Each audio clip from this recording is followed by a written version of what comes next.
Feuermähne. Abenteuer in einer anderen Welt. Extrablatt. Der 15-jährige Schüler Peter wird durch die Kräfte eines magischen Pentagramms, das er in einer Höhle entdeckt, in eine andere Zeit versetzt. Dort trifft er Queck, den Elfenkobold, seinen künftigen Freund und Begleiter. Beide suchen nach einer Möglichkeit, Vakanien wieder zu verlassen und in ihre Welten zurückzukehren.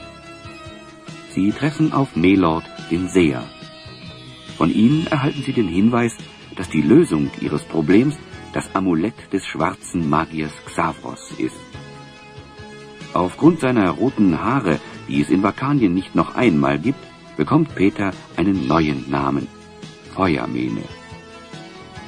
Auf ihrer Suche nach Xavros und dem Amulett werden die beiden von Pallas dem Falken begleitet, durch dessen Augen Melord ihr weiteres Geschick beobachten kann.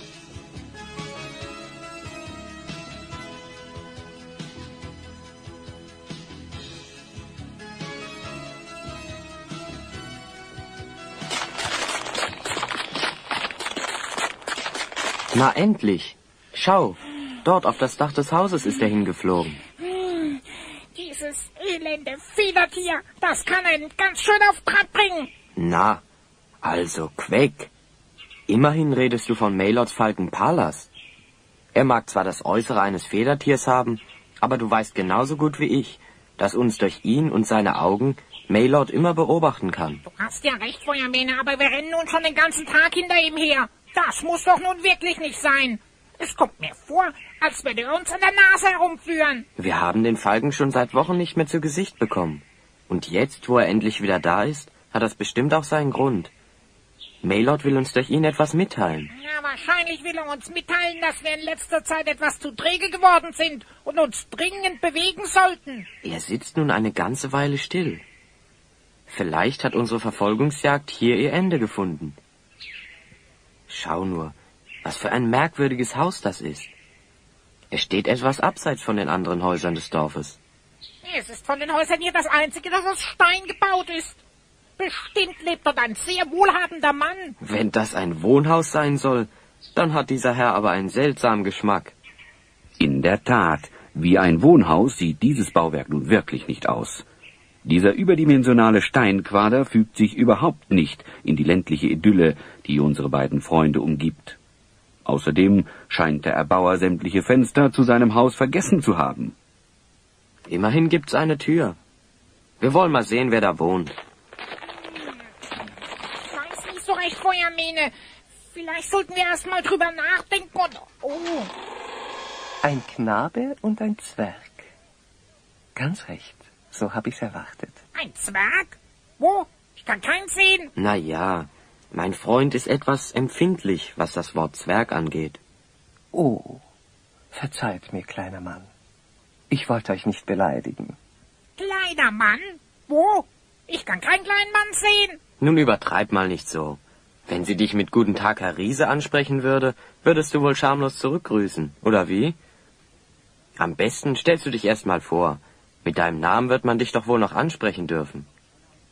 Liebe Frau, dies ist der Elfenkobold Queck. Im Moment leider etwas eingeschnappt.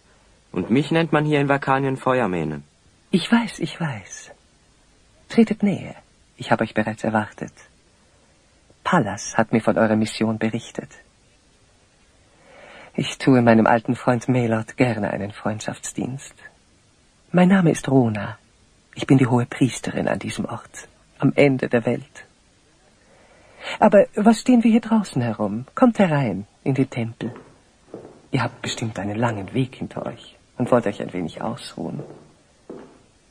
Dort links herum, diesen Gang entlang, geht es zu meinen Wohnräumen. Diese Tür rechts führt in den Raum, in dem sich die Gemeinde zur Andacht versammelt. Ich hätte gar nicht gedacht, dass es hier im Inneren des Tempels so schön und behaglich ist. Warum hat denn das ganze Bauwerk kein einziges Fenster? Damit die bösen Geister draußen bleiben, natürlich. Ach so. Verzeihen Sie aber, wie war das eben gemeint mit den bösen Geistern? Schau an. Wenn es um die bösen Geister geht, wird der stumme Freund mit einmal gesprächig. Ich glaube, Sie verzichten besser darauf, dieses Thema ausführlich zu behandeln. Sonst schläft er heute Nacht unterm Bett. Wenn durch diese respektlosen Reden meines Freundes bei Ihnen der Eindruck entstehen sollte, dass ich eventuell eine ängstliche Natur bin, so bin ich gezwungen, dies augenblicklich richtig zu stellen. Nehmt Platz. Über eure Heldentaten haben wir noch viel Zeit zu reden. Wie ihr seht, habe ich bereits einen Gast. Darf ich euch vorstellen? Ein Freund meines Sohnes Remy, der Student Pedro Silas. Sehr angenehm, die Herren. Das ist Queck der Elfenkobold und mich nennt man Feuermähne. Kommt mir vor, als ob ich von euch schon mal was gehört hätte. Herr Silas und mein Sohn Remy sind Studienkollegen an der berühmten Universität des Privatgelehrten Olean. Ich muss dazu in aller Bescheidenheit hinzufügen, dass es für unsere Familie eine große Auszeichnung ist, dass Remy an der Schule des Meisters Olean aufgenommen wurde. Remy hatte mir immer wieder begeisterte Briefe über seinen Freund Pedro geschrieben, mit dem er dort sein Zimmer teilt. Wie es der Zufall so will, haben sich die Wege der beiden hier gekreuzt. Remy war gerade nach einem kurzen Besuch bei mir abgereist, als er seinen Freund Pedro auf dem Rückweg zur Universität traf. Da Herr Silas, der momentan auf einer Studienreise ist, den Weg auch über unser Dorf nahm, lud ihn mein Sohn ein, einige Tage bei seiner Mutter Quartier zu nehmen. Dem ist fast nichts mehr hinzuzufügen. Genau so hat es sich verhalten. Da ich mich bei meinen Studien mit der Einwirkung der Elementargeister auf das Pflanzenwachstum befasse, kommt mir die Einsamkeit dieses Ortes sehr gelegen. Ich denke, dass ich noch einige Tage hier verweile. Elementarwesen sind nur an besonders geschützten und ruhigen Orten zu beobachten. Aber ich rede nur von mir. Was führt euch denn in diesen entlegenen Ort? Diese beiden Abenteurer sind auf der Suche nach Xavros, dem schwarzen Zauberer. Korrigiert mich, wenn ich etwas Falsches sage. Und hoffen dabei auf eine Gelegenheit, mit Hilfe seines magischen Amuletts wieder zurück in jene Zeit zu gelangen, aus der sie kommen. Stimmt alles. Außer, dass wir im Moment Pallas hinterhergerannt sind und er sich hier auf dem Tempel niedergelassen hat. So wie wir Maylord kennen, hat das seinen Grund. Umsonst schickt er uns nicht den Falken. Er will uns eine Botschaft zukommen lassen. Ihr habt recht. Maylord ist ein ernster Mann. Es muss einen Grund haben, warum der Falke euch zu mir geführt hat. Das wenige, was ich euch Neues über Xavros berichten kann, wisst ihr bestimmt selbst schon. Und ansonsten wüsste ich nicht, wie ich euch weiterhelfen kann. So ganz verstehe ich das nicht. Gestattet, dass ich mich verabschiede. Aber gegen Abend muss ich hinaus in den Wald, um meine Studien zu treiben. Die Dämmerung ist die Zeit der Elementarwesen. Da kommen sie aus ihren Schlupfwinkeln hervor. Du, Feuermähne, was sind denn Elementarwesen? Ach, das sind Wassernixen, Gnome, Wichtelmännchen und andere Zwerge. Unverschämtheit! Jetzt ist aber genug mit diesen Zwergen. Das geht zu weit. Oh, es hat geklopft. Jemand ist an der Tür. Lieber Pedro, ich darf euch gleich mit zur Tür begleiten. Ah, Meister Kolumnus. Was führt euch zu mir? Meinen achtungsvollsten Gruß, verehrteste Rona. Ich wäre hoch erfreut, wenn ihr mir erlauben würdet, bei euch einzutreten. Aber ihr habt bereits einen Gast bei euch, hm? Herr Silas verlässt uns in diesem Augenblick. Trotzdem habe ich heute ein volles Haus. Wenn es euch nicht stört, dass sich noch 2 weitere Gäste in meinem Haus befinden, seid ihr herzlich willkommen einzutreten.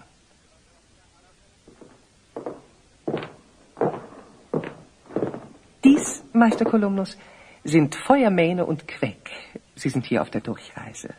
Dies ist Meister Kolumnus, einer der wenigen in ganz Vakalien, die sich auf das Bedrucken von Pergament verstehen. Seit einiger Zeit gibt er zu jedem Vollmond fest ein Neuigkeitenpergament heraus. Eine Rolle, in der die Bürger unseres kleinen Ortes, zumindest die, die des Lesens kundig sind, noch einmal nachlesen können, was sich im letzten Monat alles ereignet hat. Oh, zu viel der Ehre, liebe Priesterin. Wobei man ohne Übertreibung sagen kann, dass sich dieses Neuigkeitenpergament immer größerer Beliebtheit erfreut. Das ist auch der eigentliche Grund meines Besuches.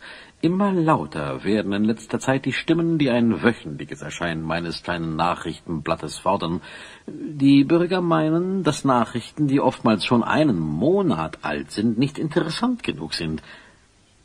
Auf der anderen Seite passiert in unserem Dorf einfach nicht genug, um damit wöchentlich eine ganze Pergamentseite zu füllen. So konnte ich bisher immer darauf warten, bis die Nachrichten von alleine zu mir kamen. Dies geschah bei Spaziergängen, im Gespräch mit Nachbarn oder durch Besucher, die zu mir kamen. Wenn ich aber nun wirklich jede Woche eine Ausgabe zusammenstellen muss, dann muss ich mich auch darum kümmern, die Nachrichten so rasch wie möglich zu bekommen. Nun, in letzter Zeit gab es hier keine besonderen Vorkommnisse, wenn es das ist, was euch interessiert. Ich wüsste nicht, was ich euch an Neuigkeiten zu erzählen hätte. Ja, dies ist ja auch der eigentliche Grund meines Besuches.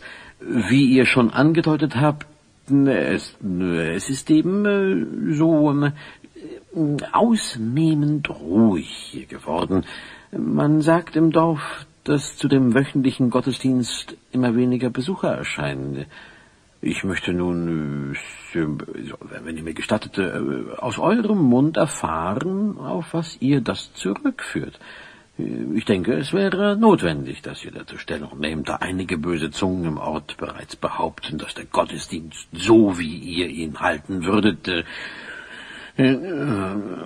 verzeiht bitte, ich wiederhole nur, was andere sagen, dass der Gottesdienst, so wie ihr ihn halten würdet, zum Einschlafen wäre.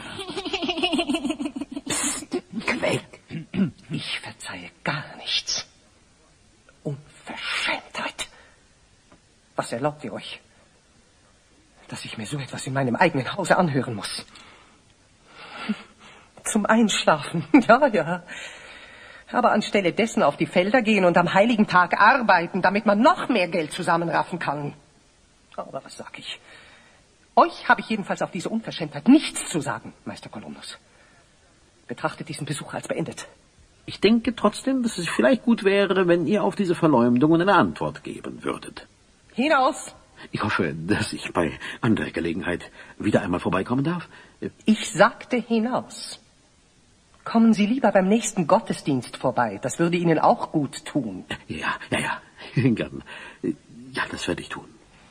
Ich denke, bevor es ganz dunkel wird, sollten wir uns noch ein wenig im Dorf umschauen. Meinst du nicht auch, Queck? Ein wenig frische Luft würde uns gut tun. Und außerdem haben wir noch keinen Platz zum Übernachten. Verzeiht mir, dass ich euch keine Unterkunft anbieten kann. Aber wie ihr selber feststellen konntet, habe ich bereits einen Gast und im Tempel steht mir nur ein Gästezimmer zur Verfügung. Im Gasthaus zum Wilden Eber findet ihr aber bestimmt ein freies Zimmer. Der Meister Kolumnus zeigt euch sicher gerne den Weg, nicht wahr? Nun, dann lasst uns aufbrechen. Ihr habt recht, bald wird es dunkel und es sind noch einige Minuten Fußweg bis zum Gasthof.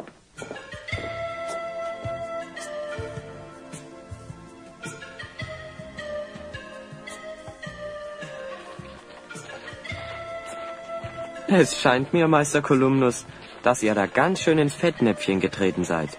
Wenn man den Finger an eine offene Wunde legt, ist dies meist unangenehm. Offen gestanden, ich habe scheinbar ein Talent dafür, mich mit meinen Fragen bei den Leuten unbeliebt zu machen. Ich bin nun schon seit Tagen unterwegs, um brauchbare Neuigkeiten für meine neueste Ausgabe zu bekommen, aber nichts gelingt. Das fällt mir besonders auf, da ich seit einigen Tagen einen Gehilfen eingestellt habe, dem es wesentlich leichter zu fallen scheint, die Leute auszufragen. Ich muss zugeben, dass er mir anfangs sehr merkwürdig erschien und es mir recht schwer fiel, ihm zu vertrauen. Aber seine Ergebnisse haben mich letztendlich davon überzeugt, dass er ein ungeahntes Talent in dieser Beziehung entwickelt hat. Ja, und das bei diesem merkwürdigen Aussehen. Merkwürdiges Aussehen? Wie sieht Ihr neuer Kollege denn aus? Du Feuermähne, denkst du, was ich denke? Nun, ich glaube, das Außergewöhnliche an ihm ist sein Kopf. Der sieht aus wie der Kopf einer Hyäne. Der Hyänenspion, wie ich mir's gedacht habe. Klar, wer sollte es denn auch anders sein? Da bleibt nur noch die Frage, wie er es anstellt, so erfolgreich die Leute zu interviewen. Zu was? Zu befragen. Kann man denn nie laut denken? Ich habe ihn auch gefragt, was das Geheimnis seines Erfolges ist. Aber da ist nichts aus ihm herauszubringen. Ich kann mir schon denken, dass da wieder einer seiner üblen Tricks dahinter steckt. Haben Sie eine Ahnung, wo er sich im Moment gerade herumtreibt? Wir würden unserem alten Freund gerne etwas auf die Finger schauen. Er hat sich für heute ziemlich viel vorgenommen. Er wollte die beiden Kandidaten für die bevorstehende Bürgermeisterwahl aussuchen und den bekannten Athleten Nurmius um ein Gespräch bitten, sobald dieser vom Wettkampf aus der Hauptstadt zurückkehren würde. Zu Nurmius ist es nicht weit. Ja, dort das Haus an der Ecke. Dort ist es. Da wohnt er mit seiner Familie. Er ist der Stolz unseres Dorfes. Er ist der erste Sportler aus unserem Dorf, der es bis zu den Meisterschaften in der Hauptstadt gebracht hat. Ein netter, bescheidener Bursche und ein großartiger Kurzstreckenläufer. Da wollen wir doch mal sehen, ob er zu Hause ist. Ich muss weiter, mich um meine Druckerei kümmern. Also bis bald, bis bald. Unsere beiden Freunde verabschieden sich von Meister Kolumnus und steuern geradewegs auf das Haus des Sportlers Nurmius zu, der, nachdem sie einige Male laut an die Tür geklopft haben, auch tatsächlich aufmacht.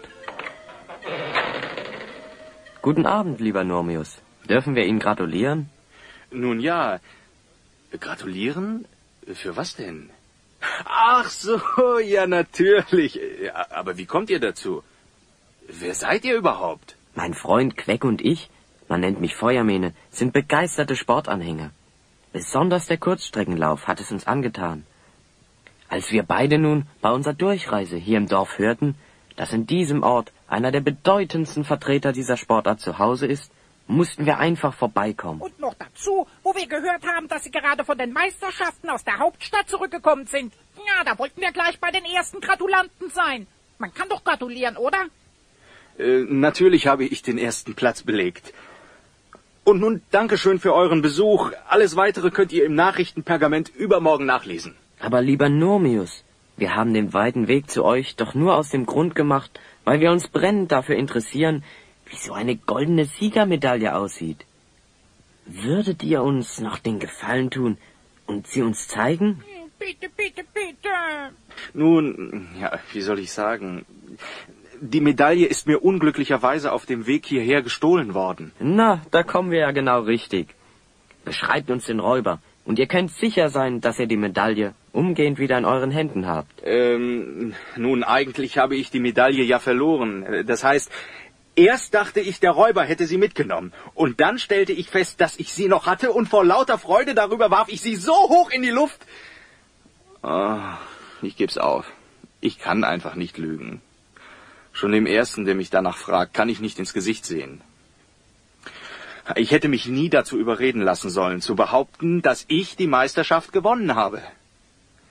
Aber dieser hyänenköpfige Fremde hat mich so beschwatzt, dass ich, noch ehe ich richtig darüber nachdenken konnte, in dieses üble Spiel eingewilligt habe.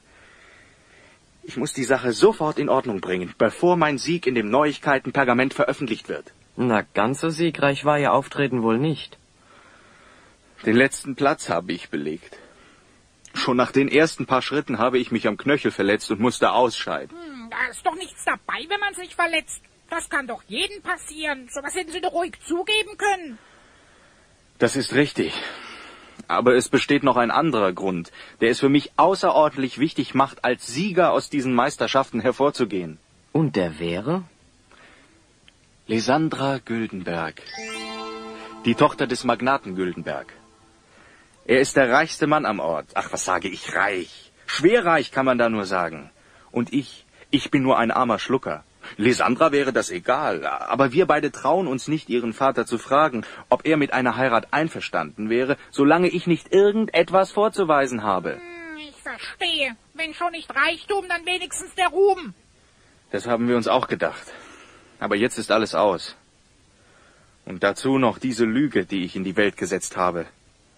Der Bursche hat mir auch noch meine ganzen bescheidenen Ersparnisse für diese Falschmeldung abgeknöpft. Noch ist sie ja nicht veröffentlicht.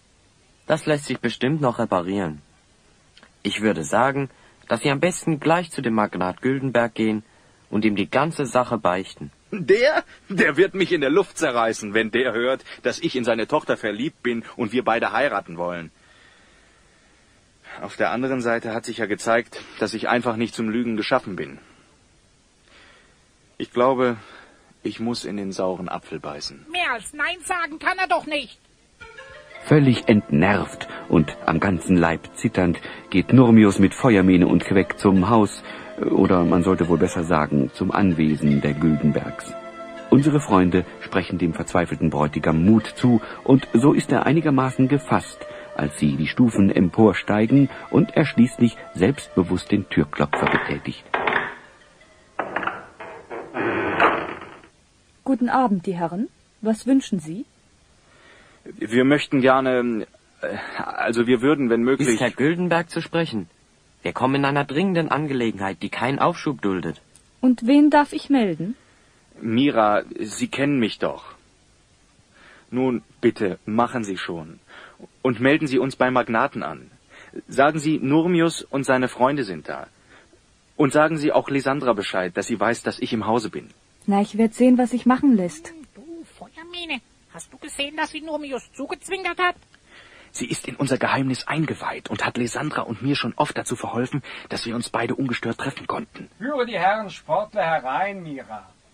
Junge, tüchtige und noch dazu sportliche Männer haben auch unangemeldet bei mir Einlass. Ah, Nurmius. Schon wieder zurück von den Meisterschaften? Ach, wie schnell die Zeit vergeht. Ich dachte, es war erst gestern, als sie dich aus der Stadt hinaus begleiteten, um dir Glück für deine Teilnahme bei den Spielen zu wünschen. Schon ist er wieder da, flink wie ein Wiesel. Nun, berichte, war die Sache erfolgreich?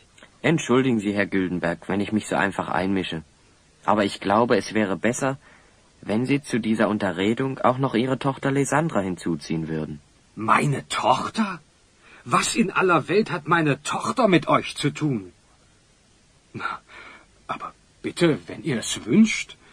Erfolgreichen Sportlern sollte man nie etwas abschlagen. Mira, rufen Sie meine Tochter. Sie ist bestimmt auch erfreut, den jungen Mann kennenzulernen, der mit so viel Ehre den Namen unserer kleinen Gemeinde in der Hauptstadt vertritt. Verzeiht die Unhöflichkeit, Magnat Güldenberg. Aber dies ist Feuermene und Queck der Elfenkobold, die mir in dieser Angelegenheit ihre Hilfe zugesagt haben. Nun, da muss es sich ja um eine ganz wichtige Angelegenheit handeln, wenn ein Sportsmann wie ihr einer seid noch die Hilfe eines Knaben und eines Zwerges benötigen. Du, Feuermänner, halt mich fest, sonst gibt's ein Unglück. Sei doch nicht immer so empfindlich. Gnädiger Herr, ich kann Lysandra nirgendwo finden. Sie ist weder auf ihrem Zimmer noch im Park. Ich habe auch schon im Wintergarten nachgesehen. An ihrem Spiegel im Ankleidezimmer steckte dieser Umschlag, an den Herrn Magnat Güldenberg adressiert. Geben Sie her, Mira. Danke sehr. Ihre Tochter befindet sich bei uns in sicherem Gewahrsam. Sie müssen sich so lange keine Sorgen um sie machen, solange Sie das tun, was wir von Ihnen verlangen? Sie haben 24 Stunden Zeit, 1 Million in Goldstücken flüssig zu machen. Zur Bestimmung des Übergabeortes treten wir mit Ihnen morgen in Verbindung. Schockschwere Not. Das habe ich nun davon. Daran ist nur dieser hyänenköpfige Schwätzer von diesem Neuigkeitenpergament schuld. Wir müssen sofort etwas unternehmen, Herr Güldenberg. Bis wann können Sie das Geld auftreiben? Das ist es doch, was ich gerade gesagt habe. Man hat mich überredet, in diesem Neuigkeitenpergament Dinge zu sagen, die, sagen wir, nicht so ganz der Wahrheit entsprachen. Was soll es? In dieser Situation heißt das Farbe bekennen. Es verhält sich eben genau umgekehrt, wie es überall zu lesen war. Meine letzten Geschäfte waren nicht halb so erfolgreich. Im Gegenteil, ich hatte große Verluste und musste sämtliche Geldreserven, die ich hatte, bereitstellen, um einen völligen Bankrott zu verhindern. Auweia, da sieht's aber nun schlecht aus.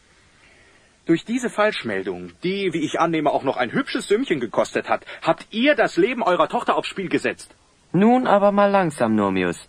Ich erinnere mich da an jemanden, der vor nicht allzu langer Zeit ganz ähnliche Dinge gemacht hat. Nurmius hat recht. Aber wer hätte denn voraussehen können, dass diese Falschmeldung solche verheerenden Folgen nach sich ziehen würde? Wenn meine Geschäftspartner erfahren hätten, dass ich keinerlei Geldmittel mehr habe, hätten sie alle Kredite gekündigt und die Geschäftsverbindungen abgebrochen. Ich wäre ruiniert gewesen. Nun sitzen Sie aber erst recht in der Patsche. Noch ist nicht aller Tage Abend, Herr Güldenberg. Mein Freund und ich kriegen das schon wieder klar. Beruhigen Sie sich erst einmal. Ich verspreche Ihnen, dass wir Ihre Tochter wieder wohlbehalten bei Ihnen abliefern werden. Auch ohne Lösegeld. Wenn ich mir euch beide so anschaue, fürchte ich fast, dass ihr da den Mund ein wenig voll nehmt. Ihr seht mir nicht so aus, als wärt ihr in der Lage, es mit einer Räuberbande aufzunehmen. Quack, ich glaube, eine kleine Vorführung ist fällig. Nichts lieber als das. Wola! Ah! Was soll das? Macht mich sofort wieder frei von diesen Kugeln und Schnüren. Quacks Zauberbola leistet ganze Arbeit. Versandbereit wie ein Postpaket steht Magnat Güldenberg vor unseren beiden Abenteurern. Quack ruft nach einem kurzen Moment seine Zauberbola wieder zurück. Wola! Zurück! Diese kleine Vorführung ihrer etwas ungewöhnlichen Kräfte überzeugt den Magnaten und lässt ihn zu unseren beiden Freunden Vertrauen fassen. Vom Schicksal hart geschlagen, zieht er sich völlig zerknirscht in sein Arbeitszimmer zurück, während sich Feuermähne, Quack und Nurmius auf die Suche nach dem Hyänenspion begeben. Koste es, was es wolle. Wir müssen sofort diesen Hyänenspion finden. Was willst du denn von diesem Betrüger? Ich denke, es ist wichtiger, dass wir uns um das entführte Mädchen kümmern. Genau das habe ich auch vor. Nur, dass uns der Hyänenspion dabei helfen wird, weiß er selbst noch nicht. Wie wir vorhin von Herrn Kolumnus erfahren haben, wollte der Hyänenspion, nachdem er bei dir gewesen ist, auch noch zu den beiden Kandidaten für die nächste Bürgermeisterwahl gehen. Weißt du, wo die wohnen, Nurmius? Der alte, noch amtierende Bürgermeister wohnt gleich hier die Straße runter. Und sein Gegner, der übrigens gute Chancen hat, die Wahl zu gewinnen, am anderen Ende der Siedlung. Warum hat denn der andere so gute Chancen, Bürgermeister zu werden? Sind die Leute mit dem jetzigen nicht mehr zufrieden? Ach, eigentlich schon. Aber seit einiger Zeit hält sich hartnäckig ein Gerücht, dass er sich unerlaubt an der Gemeindekasse bereichert hat. Er hat das zwar immer wieder energisch abgestritten, und es konnte auch nie jemand das Gegenteil beweisen. Dennoch kann er diesen Makel nicht ganz von sich abschütteln. Wenn erstmal einer in so einen Verdacht gerät, hat es bestimmt nicht leicht, das Vertrauen der Wähler wieder zu gewinnen. Sag mal, Nurmius, wann ist dieses Gerücht denn in Umlauf gekommen? Die Geschichte ist erst vor einigen Tagen bekannt geworden. Sieh an, erst vor ein paar Tagen. Was brütest du denn da wieder aus, Feuermähne? Wie ich dich kenne, denkst du doch an etwas ganz Bestimmtes. Ist nicht so wichtig, Quack. Wo ist das Haus des Bürgermeisters? Wir stehen schon davor. Psst, Feuermäne, ich glaube, ich kann ihn schon hören. Er scheint gerade in voller Aktion zu sein. Glaubt mir, wenn ich euch sage, dass es euer Gegner war, der steif und fest behauptet, dass ihr das Volk betrogen habt. Mit Lüge und Verleumdung macht dieser Bursche auf euch Jagd. Doch unterschätzt nicht jene Macht, die mir zur Verfügung steht. Denn was ein Mensch hat schwarz auf weiß gelesen, viel tiefer als das gesprochene Wort ihm ins Gedächtnis geht. Gar übel ist die Verleumdung, die euer Gegner frei erfand. Ernst ist die Lage, wie ihr seht. So steht ihr mit dem Rücken an der Wand. Ich habe bisher geglaubt, dass wenn ich den Bürgern beweise, dass kein Geld in der Gemeindekasse fehlt, sie auch wieder Vertrauen zu mir haben. So wie die Sache sich aber in den letzten Tagen entwickelt hat, scheinst du recht zu haben. Ist man erst einmal in Verdacht geraten, so ist das ein Makel, den man wie eine unauskurierte Krankheit mit sich herumschleppt, die jeden Moment wieder zum Ausbruch kommen kann. Was schlägst du also vor zu tun? Herr Bürgermeister, wenn euer Gegner sich nicht scheut, euch mit dem Schmutz zu bewerfen, den er frei erfand, so ist das Neuigkeitenpergament der rechte Platz zum Ränkeschmieden. Und dabei gehe ich euch gern zur Hand. Für ein paar Goldstücke erfinde ich dies und das und noch ein paar für euren Feind vernichtend üble Sachen. Wenn dies die Bürgerschaft dann liest, hat euer Gegner nichts zu lachen. Wie viele Goldstücke hat dir denn der andere dafür gegeben, dass du diese Geschichte von der angeblichen Unterschlagung in die Welt gesetzt hast, hier ein Spion? Wir sind belauscht worden. Oh nein, jetzt ist alles aus. Wie konnte ich mich nur auf so eine Geschichte einlassen? Dieser Hyänenspion, der schafft sie alle. Der Kerl wirkt wie pures Gift. Guten Abend, die Herren. Oh, meine Freunde, schön, euch hier zu sehen. Ihr werdet es gewiss verstehen, dass ich diesem armen Mann, der unschuldig kam in schlechtem Ruf, behilflich bin bei der Erhaltung seines geliebten Berufs. Alles klar, Jähenspion. Die Mühe war umsonst. Wir blicken bei deinen Machenschaften voll durch. Spar dir deine Worte. Machen Sie sich keine Sorgen, Herr Bürgermeister. Herr Kolumnus wird uns ganz bestimmt interessiert zuhören, wenn wir ihm von den Methoden seines ach so tüchtigen Mitarbeiters erzählen. Wenn die Leute erst einmal erfahren haben, dass die Anschuldigung gegen sie eine Erfindung des Hyänenspions ist, um die Auflage seiner Zeitung zu steigern, wird ihr guter Ruf schnell wiederhergestellt sein. Ich schreibe nur, was meine Leser gerne lesen. Für sie ist's oft nur Langeweile, was man in euren Kreisen Wahrheit nennt. Und mein Beruf ist, diese Langeweile zu vertreiben. Und so erfinde ich eben, wo es gerade schwelt und brennt. Damit hast du auch schon genügend Schaden angerichtet. Ich will mein Publikum nur unterhalten. Was soll denn daran Schlimmes sein? Ob Wahrheit oder Lüge? Was soll's? Was wahr ist, ist. Der Leser liebt den Schein.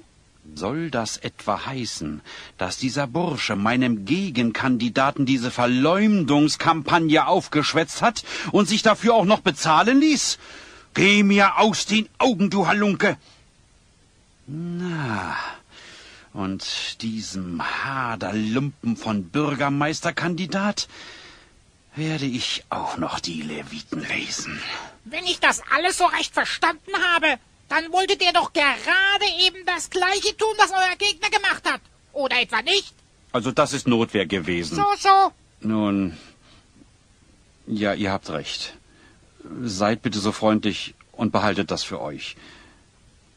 Es könnte so kurz vor der Wahl ein schlechtes Licht auf meine Person werfen. Wir schweigen wie ein Grab, wenn Sie uns versprechen, dass, wenn wir die etwas wichtigeren Dinge, die im Moment anstehen, geklärt haben, diese ganze Geschichte gemeinsam mit Ihrem Gegner vor versammelter Bürgerschaft klären. Ja, das will ich euch gern versprechen. Aber was für wichtige Dinge gibt es zu klären? Dafür brauche ich dich hier, ein Spion. An dieser Geschichte bist du nämlich auch nicht unschuldig. Und wenn du auch nur das geringste Interesse daran hast, ungeschoren aus dieser Angelegenheit herauszukommen, bist du uns eine kleine Gefälligkeit schuldig. Ansonsten glaube ich kaum, dass wir ein Auge zudrücken können, falls du dich dünn machen willst, bevor dich die Wut der Bevölkerung trifft. Also, klare Sache. Du hilfst uns und wir lassen dich gehen. Für eine Hilfeleistung bin ich selbstlos alle Zeit bereit. Voraussetzung ist, ich bekomme dafür freies Geleit. Das nenne ich Selbstlosigkeit. Und du willst diesen Halunken auch nur ungestraft entkommen lassen, Feuermene? Wir brauchen seinen magischen Bumerang auf der Suche nach Lysandra.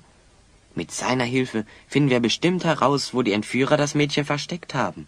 Und so berichtet Feuermene, was sich in den letzten Stunden zugetragen hat. Wie schon versprochen, erklärt sich der Hyänenspion dazu bereit, seinen magischen Bumerang zur Verfügung zu stellen. Nun gut, mein Freund, der Bumerang, wird euch behilflich sein. Was ihr und das ganze Dorf nicht könnt, macht ihr rasch allein. Mein Bumerang, tu deine Pflicht. Das, was du kannst, das kann ich nicht. Flieg hin und such Lysandra und die Entführerbande. Such sie überall im ganzen Lande. Oh, mein Herr Hyänenspion, du hast befohlen. Ich eile schon. Bis dieser Bumerang wieder da ist, könnten wir in der Zwischenzeit doch alle ins Gasthaus gehen und uns ein wenig stärken. Wie kann man denn nur jetzt ans Essen denken? Ich bekomme keinen Bissen runter, bis Lysandra nicht wohlbehalten wieder zurück ist.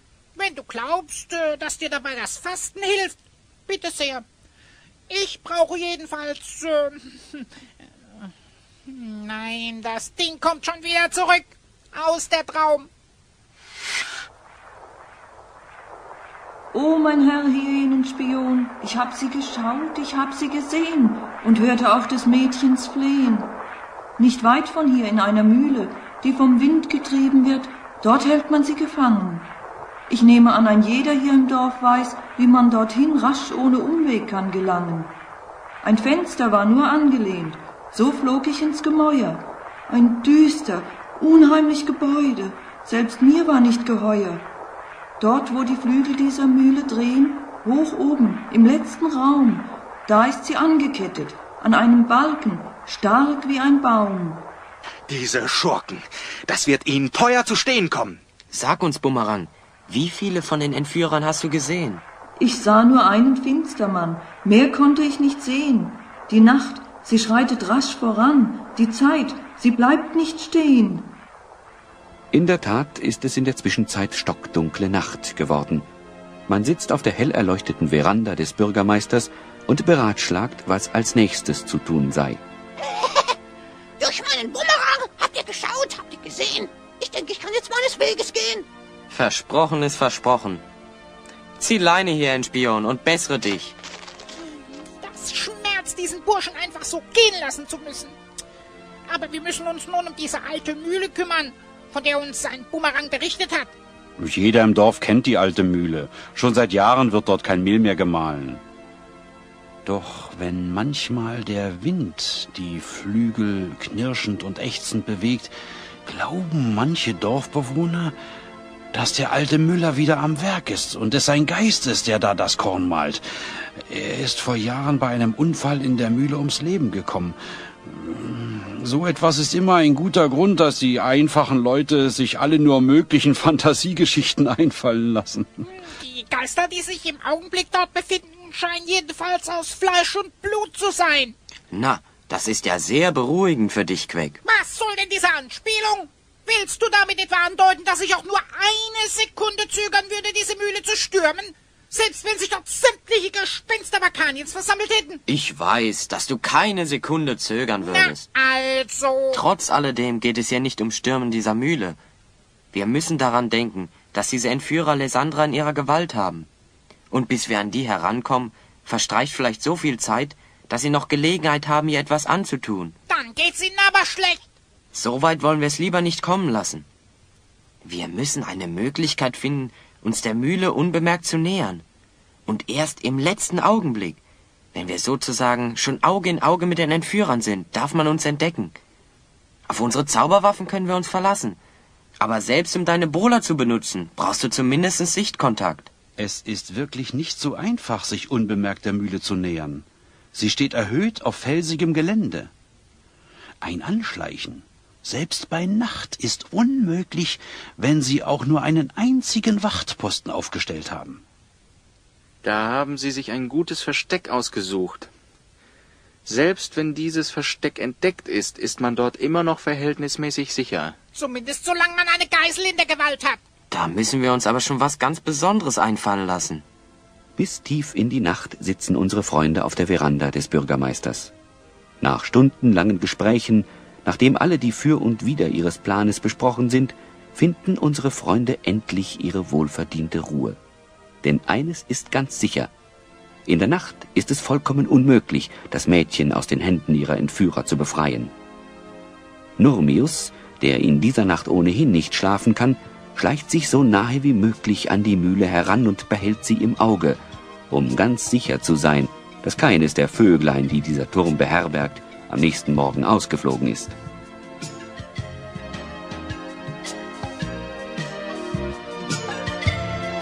Der nächste Morgen lässt nicht lange auf sich warten. Kaum hat sich die Sonne gezeigt, sieht man auch schon, dass ein junger Mann, der einen schwer bepackten Muli führt, sich der alten Mühle nähert. Der Mann benimmt sich recht auffällig, und sein Singen und Pfeifen wird nur manchmal dadurch unterbrochen, dass er sich lautstark mit seinem Lasttier unterhält. Nun mach schon, Grauer. Ich weiß, wir haben eine schwere Last zu tragen, aber es ist nicht mehr weit. Nur noch ein paar Schritte sind es und wir beide sind beim Meister Müller angelangt. Hey, Müller! Ich bin wieder da und bringe Arbeit für dich mit. Wie du siehst, war die Ernte hervorragend. Der Müller ist nicht da und er hat mir nicht erlaubt, Fremde einzulassen. Geht eures Weges und kommt morgen wieder. Was heißt hier Fremder? Ich kenne den Müller schon seit Jahren und lasse hier immer mein Korn mahlen. Macht, dass ihr weiterkommt. Ich habe strikte Anweisung, niemanden einzulassen. Dann werde ich hier vor der Tür auf ihn warten. Wo soll ich denn sonst hingehen? Ich war 2 Tage unterwegs. Da kommt es auf ein paar Stunden mehr oder weniger auch nicht mehr an. Noch während der Bauer, bei dem es sich, wie ihr sicher schon alle bemerkt habt, um unseren Freund Nurmius handelt, anfängt, die Stricke, an denen die Mehlsäcke an dem Muli befestigt sind, zu lockern, öffnet sich die Tür der Mühle. Ich hab dir doch gesagt, dass du dich zum Teufel scheren sollst. Na? Wohl mit dem falschen Bein zuerst aufgestanden, lieber Freund. Hier, seid mir lieber etwas behilflich beim Tragen der Säcke. Noch ehe sich der verdutzte Wüterich versieht, hat er auch schon von Nurmius einen der schweren Mehlsäcke in die Hand gedrückt bekommen. Nurmius, der ebenfalls einen Sack nimmt und ihn unter großen Mühen schultert, marschiert schnurstracks an ihm vorbei ins Innere der Mühle. Der Fremde versucht ihn vergebens aufzuhalten, und so befindet man sich schon innerhalb der Mühle, als Nurmius mit einem geschickten Handgriff die Schnur löst, die den Mehlsack, den er getragen hat, verschließt. Von einer Sekunde zur anderen steht Nurmius dem Fremden nicht mehr allein gegenüber, denn in diesem außergewöhnlich schweren Mehlsack befanden sich niemand anders als unsere Freunde Feuermähne und Queck, der Elfenkobold. So sieht man sich wieder. Wo haben wir uns denn nur schon einmal gesehen? Ach, richtig, der gute Freund vom Sohn der Priesterin Rona. Da sieht man mal wieder, wie klein die Welt ist. Der Entführer erkennt, dass er enttarnt und sein ursprünglicher Plan gescheitert ist. Gehetzt schaut er sich im Raum um und mit 2, 3 schnellen Schritten eilt er zu einem fast mannshohen hölzernen Hebel, der sich dicht neben den wagenradgroßen Mühlsteinen befindet. Wenn euch das Leben des Mädchens lieb ist, bleibt mir vom Leibe. Seht, was ich hier in meinen Händen halte. Wenn ich den Hebel umlege, löse ich die Bremse, die die Windmühlenflügel festhält. Sollten diese Flügel sich anfangen zu drehen, sieht es schlecht aus für euren Schützling da oben. Als der Entführer nach oben zeigt, folgen ihm die Blicke unserer Freunde durch das Gewirr von Holz, Balken und massiven Stützpfeilern, denen das düstere Gemäuer seine Standfestigkeit verdankt. Hoch oben, fast unter dem Dach, können sie im Halbdunkel auf dem letzten Treppenabsatz die Umrisse eines Menschen erkennen. Lysandra, ich bin es, Nurmius. Halte aus, gleich bin ich bei dir. Gar nichts bist du. Du bleibst genau da stehen, wo du stehst. Sie sitzt dort oben, gefesselt und geknebelt. Das Ende des Seiles, mit dem sie gefesselt ist, habe ich mit dem Balken verbunden, der die Drehung der Flügel auf die Mühlsteine überträgt. Fangen diese Flügel sich an zu bewegen, wird das Seil rasch von den sich drehenden Balken aufgewickelt und zieht sie über den Treppenabsatz hinauf in die Gelenke und Zahnräder. Was für eine Teufelei, wenn ich den zwischen die Finger kriege. Das wagst du nicht, du Schurke. Ich würde es nicht darauf ankommen lassen. Wie kommt es eigentlich, dass ein Bekannter der Priesterin sich in so eine Sache verstrickt? Mein wirklicher Name geht euch nichts an. Und mit Pedosilas habe ich nur insoweit zu tun, als dass mir dieser leichtgläubige Sohn der Priesterin über den Weg lief und mir in seiner Einfalt alles Wissenswerte über diesen Ort und sein Leben berichtete. Es war für mich recht leicht, mich als Freund ihres Sohnes bei seiner Mutter auszugeben, da sie diesen Freund noch nie zu Gesicht bekommen hatte. Eigentlich hatte ich vor, sie zu bestehlen. Als ich aber dann im Ort dieses Nachrichtenpergament in die Hand bekam, wusste ich, dass es noch ein lohnenderes Objekt gab. Wer so mit seinem Reichtum prahlt, kann ruhig ein wenig davon entbehren. Schade, dass Magnat Güldenberg nicht hier ist. Es würde ihm nicht schaden, zuzuhören. Zu diesem Burschen geht er jetzt und sagt ihm, dass euer mieser Plan, mich zu übertölpeln, fehlgeschlagen ist. Sagt ihm, dass ich euch spätestens in 1 Stunde mit dem Geld zurückerwarte. Sonst geht es seiner Tochter schlecht. Was heißt hier fehlgeschlagen? Für uns läuft doch alles bestens. Queck, was macht die Bola? Immer bereit, aber der hat doch diesen Hebel in der Hand. Los, Queck, die Bola! Ja, wenn du meinst, aber nicht, dass es hinterher heißt, dass ich... Die Bola, bitte, Herr Elfenkobold. Na, bitteschön. Bola, los geht's. Na also. Ah, ich bin gefangen! Quecks Zauberbola leistet, wie auch nicht anders zu erwarten war, ganze Arbeit. Wohl verpackt sitzt der Entführer neben den Mühlsteinen am Boden. Obwohl er den Hebel losgelassen hat, bewegt sich nichts. Siehst du, Queck, nichts passiert. Alles bleibt ruhig. Das war nur ein übler Trick dieses Schurken. Es ist wahrscheinlich ein ganz anderer Hebel, der mit den Flügeln gar nichts zu tun hat. Oh doch, aber es ist halt nun mal kein Wind. Was soll die ganze Aufregung, wenn sich draußen kein Lüftchen bewegt? Schau hier, durch dieses kleine Fenster konnte ich den Baum auf dem Acker beobachten. Wenn der Wind so einen Windmühlenflügel drehen soll, Müsste sich doch wenigstens ein Blatt am Baum bewegen. Man sollte sich eben nicht auf Verbündete verlassen, die man nicht im Griff hat, lieber Herr. Aber nun, hoch, die müden Knochen etwas bewegen.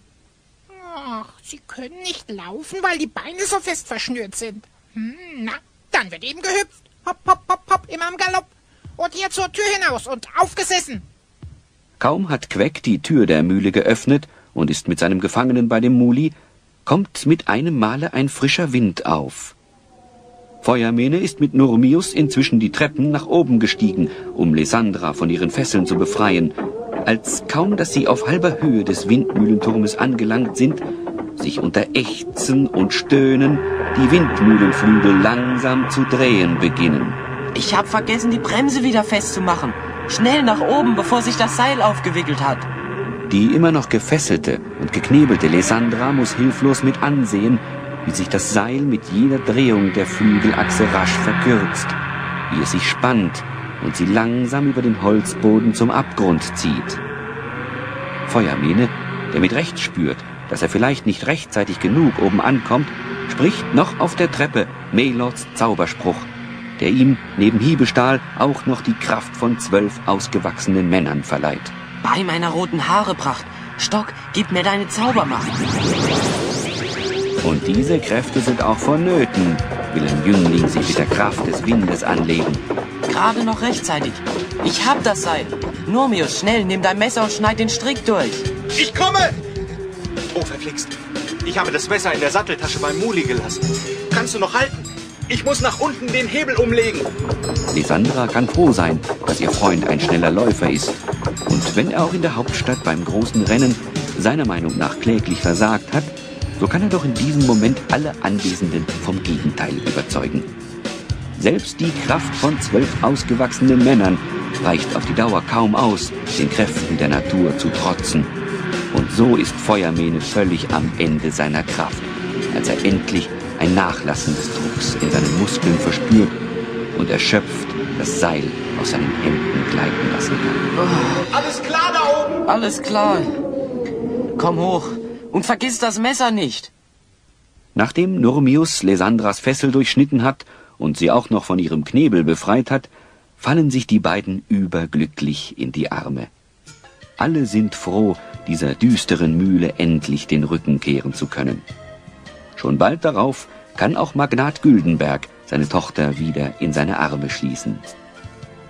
Wie mir meine Tochter berichtet hat, ist ihr Nurmius schon lange kein Unbekannter mehr.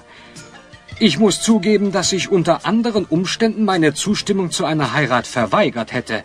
Aber wie kann ich meiner Tochter den Wunsch abschlagen, ihren Lebensretter zu heiraten? Wie man in diesem Falle sieht, war eine Rettung mit Geld und Gold ja wohl nicht möglich. Queck, das wollten wir doch für uns behalten.